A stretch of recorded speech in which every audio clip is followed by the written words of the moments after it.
Hi guys, welcome back to my channel. I thought I'd come today and answer a few questions about my cash envelopes that I've been getting from my budgeting series. And if you see me look down, it's because my notes are on my phone, but we will address some of the questions that I have been getting asked. The main question is, how do I come up with my money for my cash envelopes? Pretty much I sit down and I come up with a budget, and it's something that you're going to have to play with from time to time. You're going to come up with your budget on how much you need to put in each cash envelope. For example, we have 3 in our household, so when it comes to groceries, I have to decide on how much will feed us for the week because I do my cash envelopes by the week. So I have to decide how much will hold us for a week. My first initial purchase will be the highest amount of cash that I put in my envelopes. Like say for example, I need to buy meats, all the pantry items, different things like that. That will be the largest amount that I put in. So say for example, I'm going to buy some meats. I will put in maybe like 100, 150, somewhere around in there. I buy my meat in bulk and then I split it up enough to feed the 3 of us and I freeze it.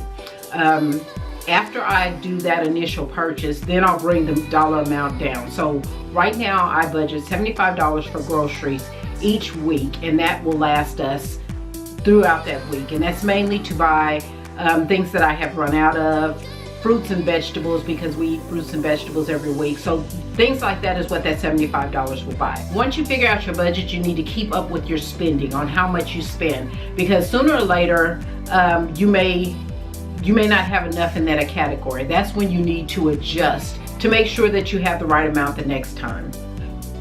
I say never borrow money from the envelopes, with the exception of borrowing to put into your grocery envelope. So I would say if you have miscellaneous or household, you can borrow some of that money to put into your grocery money, but never borrow from your grocery money to put into another category. So my categories that I have that are cash envelopes are groceries, eating out, gas, personal money, household, and miscellaneous. That is my category. So I will never borrow from my grocery money to put in my miscellaneous or to put in my personal money. I will borrow from any other envelope besides the gas money to put into the grocery money if needed. I've got it down right now where I don't ever have to borrow. So until you get that adjusted, you might have to borrow some money from a different envelope. Do not cheat yourself. And what I mean by do not cheat yourself is don't overspend. Like say you have your grocery money in your cash envelope and you spend all the money in your cash envelope and then you start using your debit card. Don't do that, because that makes it seem like, okay, I'm putting this amount in my envelope, but I can still go use my debit cards. You don't want to do that. If you're going to cash envelopes, you want to use the cash envelopes all the way. You don't want to say, okay, well, I'm going to use this amount. When I run out, I'm going to use the rest on my debits. That's not how it works. If you're going to use the cash envelopes, you need to be all the way in. So if you run out of the money in your grocery envelope, take it from another envelope, and then the next paycheck, adjust your groceries up, even if you have to adjust one of the other envelopes down. What is left in your envelopes after you get through, you can either roll them over to the next envelope, or you can take that money out of each envelope and put it in a different envelope for paying off debt. So you can take that money that's left and save it up, and then when you get a certain amount, do a debt snowball on one of your debts and use all that money toward that. That'll help you pay down your debt quickly, and that will also let you see how disciplined you are not to touch that money that you take out of the envelopes. Also guys, if you don't feel comfortable carrying that amount of cash with you, don't carry it with you. I only take whatever I'm using with me. So if I'm going to do groceries or if I'm going to buy something for the house, that is what I take with me. I don't carry all that cash around unless I'm going to use it. So be careful of what you do with your money and how much you carry around. Also, don't be afraid to go to the bank and let them know what increments you want your money in. So for example, if you want a $100 bill, 20 20s, 5 10s, and maybe 3 5s, write that down and hand a note to the cashier and say, this is how I want my money broke down, so you'll know how much you need to put in your envelopes. And you will do that by making your budget, finding out how much is going to go in each envelope, and taking that money and breaking it down to how you want it to fit in that wallet, how you want that money distributed. Now, Everyone gets sinking funds and cash envelopes mixed up. They're not the same. Your cash envelopes are the necessities that you need, such as your groceries, your gas, different things like that that you need to survive on weekly. That is what your cash envelopes are. Your sinking funds are things like you're saving up for medical expense, you're saving up for repairs on your house, you're saving up for car maintenance,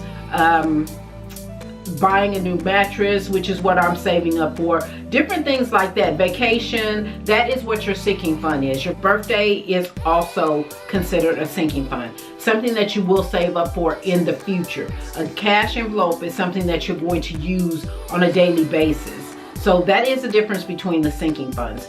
As far as envelopes, I make my own envelopes, and I will be selling these soon. I have got them set up.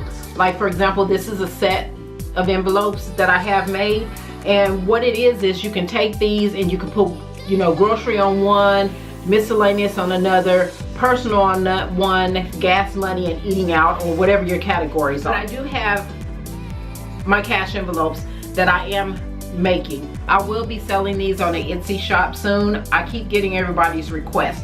Now, I do not laminate mine. However, if you want yours laminated, I can laminate. And the reason why I don't laminate them is because I have room to put money in. So once I start laminating, it's gonna make this stiff. So there's gonna be less room to put your money in. So right now I can put a good amount of money in this and not worry about how much I can put in. Now, as far as my money is concerned, I don't pile it up with money. I put what is needed in here and take it in and out. My sinking funds, however, they do get a little thick. So what I do with my sinking funds is, once I get $100, like say $100 in 20s or something like that, I break those down to a $100 bill. So most of the things like in my sinking funds, like my emergency funds and different things like that, are in larger bills. So as I go, I do get larger bills. And also, I know I have mentioned this in the past about the saving. This is the jars that I save my money in, and anything that is left in my cash envelope, it goes in these jars. And I do have 2 change jars, and I have a jar with 5s and 10s in it. This is ones right here. That is another way of saving money. If you have any other questions about the cash envelopes, please feel free to leave it in the comments below, and I'll be happy to address them. That is all for this video, guys. I hope I've answered your questions. Please like, share, and subscribe. Don't forget to hit the notification button, and I will see you in the next video. Bye, guys.